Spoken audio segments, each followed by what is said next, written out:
So these are some of the things that I use to sharpen all my blades in my shop, whether it be the chisels or my planer blades that are back here, even to the point of my cart scrapers. I'm still learning about these though, but we'll probably have a video on those too. So working from left to right, I'll explain what each one of these are. This is from a discount big box store. This is just a sharpening plate. It's about 180 grit, so that's one. This, and I will have links to all of these things down in the description. This is my 600 grit diamond stone. I just picked these up the other day. They're not that cheap, but they're pretty good. This is a flattening stone, and that's used for these stones, which are called wet stones. And henceforth the name. They have to be soaked in water before you even use them. I think it helps with the lubrication process. So there's 1,000 grit and a 6,000 grit stone, and it comes with this little base and a little gasket. Next is the leather strop that you use to polish the edge when you're all done with the sharpening. And then this is also the buffing compound that comes with it. You'll also need some kind of jig, unless you do this by hand. If you're a beginner like myself, I don't recommend it at all. But this is the sharpening jig, just so you know that this is the front, one with the little curve here, that's the front, and this is the back. The reason I say that is because when you're setting this up, there's part of the directions that tell you front and back and how to set this up.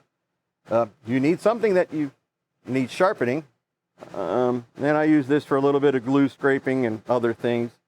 And the last thing that you don't really need, but if you have one, they help a lot, and that's a pair of calipers.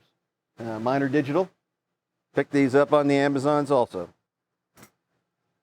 So first thing you need to do before starting out, which I have already done, is you need to soak your wet stones. That gives you enough lubrication, and that helps clean them off to an extent. So, but we're not going to be using those first. Of course, you always you work from the lowest grit all the way up to the highest grit, just like you would if you were sanding a block of wood. We shall start with the 180 grit and our sharpening jig. So now where it is. So these are easy to set up as long as you put them in the correct way, which would be the bottom of the blade facing up. Then twist the tightening knob here. One thing I have found out about these jigs is that they have a tendency to like to lift like that. See that? So when you're tightening down the locking screw, make sure you put a little bit of force behind the flattened end of your chisel. And then take a look at it. There we go. There it is. So now you can see. Touching the top.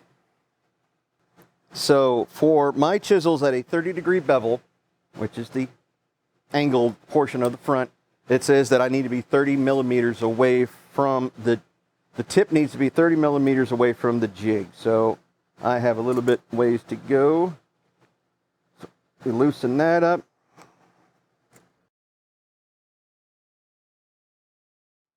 That is set. We're a 30-degree bevel. And there we go. So that's all set up. Now I like to use a little bit of glass cleaner or multi-purpose cleaner. Definitely keep the instructions handy.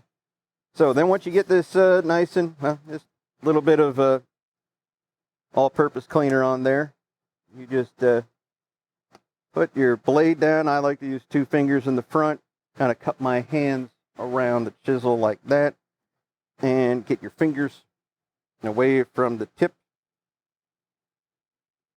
because that's what will happen if you if you have extra glove material.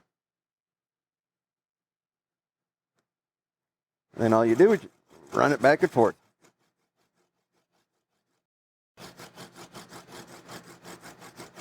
Now this one's already been sharpened a couple dozen times, but I'm taking you through the whole process. which it really doesn't need the whole process, but for demonstration purposes, that'll work. Okay. Oh, that looks pretty.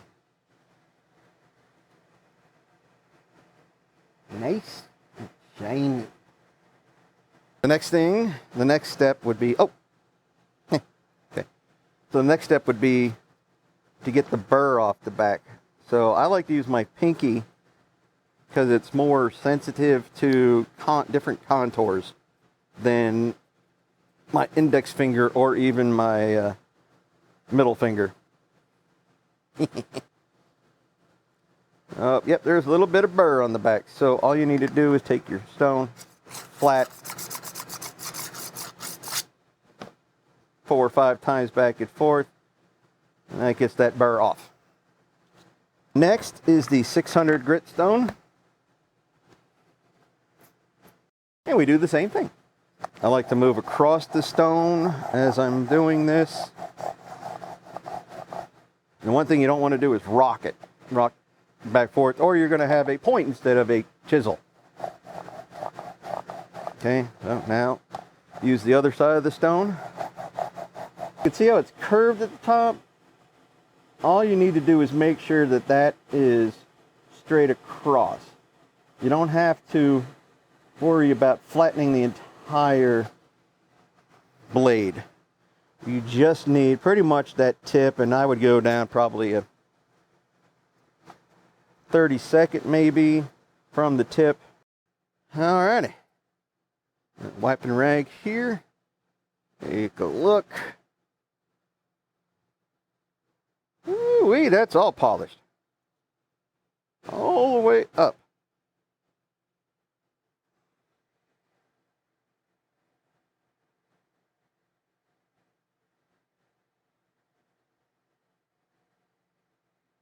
Pretty nice, pretty nice.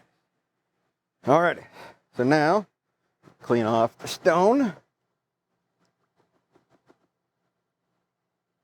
We'll be coming back to this one. Now we use our water stone. So now this is a 1,000 and 6,000. The blue side is my 1,000. And we start on this one.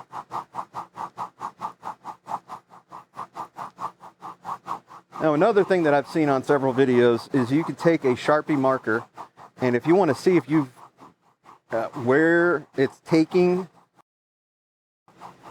shavings off of your blade, just color the entire blade.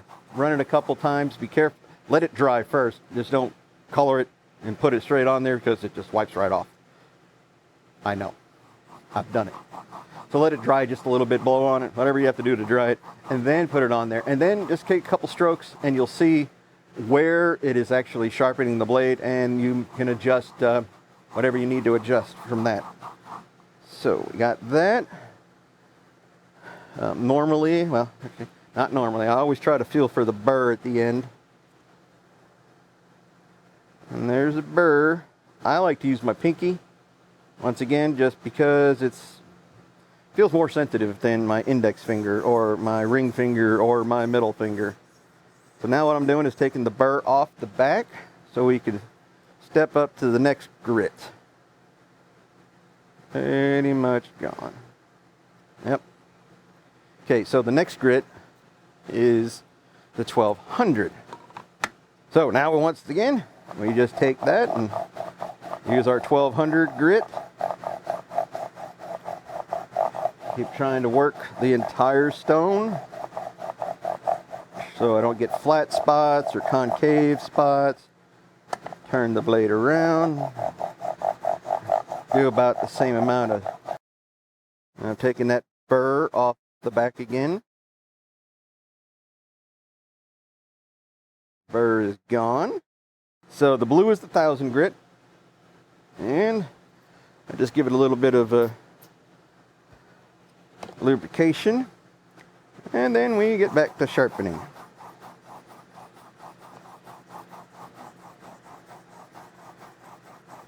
Now I've already flattened these prior to ending my last sharpening session.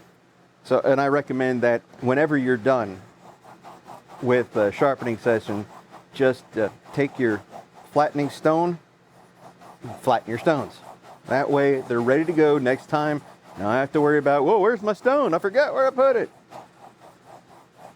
Or I know that they're ready to go when I need them. Alrighty. It's about 30 or 40 strokes up and down. Shiny. There you go. That's a good shot right there. Alrighty, so we got that done. So that was the 1,000. Now we're going to flip over. Practice what you preach, Stephen. Need a bit of lubrication. Back at it.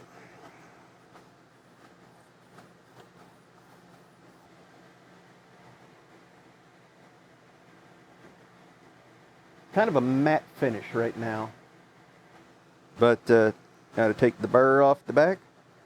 Once again, just put that flat on here.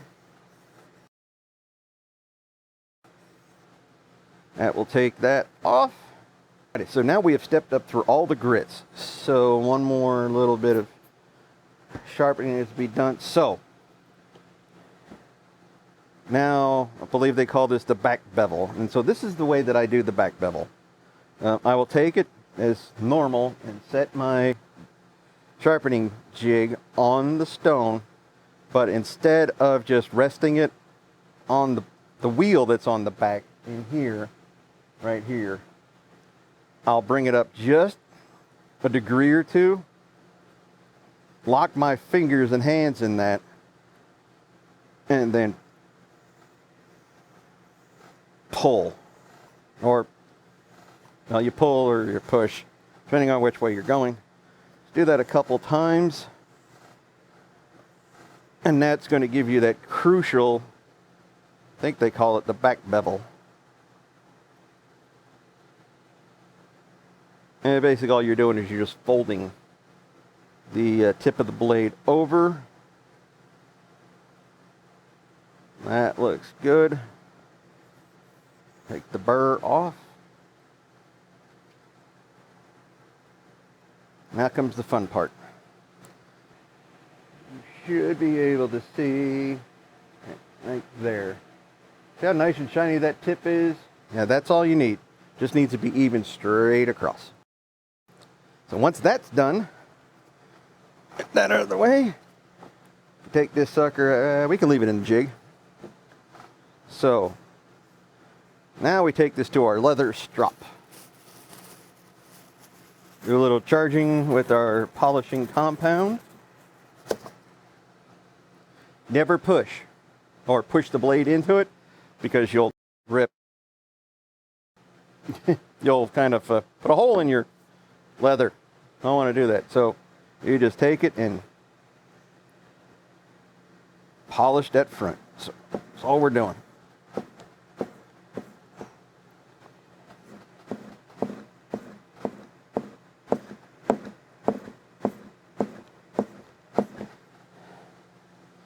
Ooh-wee, that's pretty shiny. Get this out of here. Actually, I'll just leave it in now. Now, how shiny that sucker is. This is ready to cut things.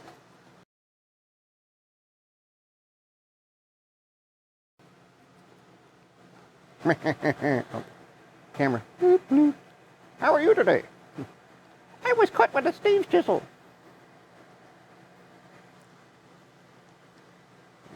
Yeah.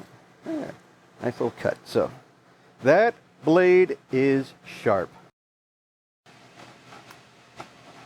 That's it, my friends. Hope this was instructive and informative, and I know it was, because I've watched many videos like this, and I just wanted to see if I could attempt what I've seen in videos and actually make it work. And so what I've seen in other videos, the techniques and things like that, you can do it too. So once again, friends, as always, keep being awesome, stay out of trouble, and for God's sake, be good to one another, and we'll see you on the next one.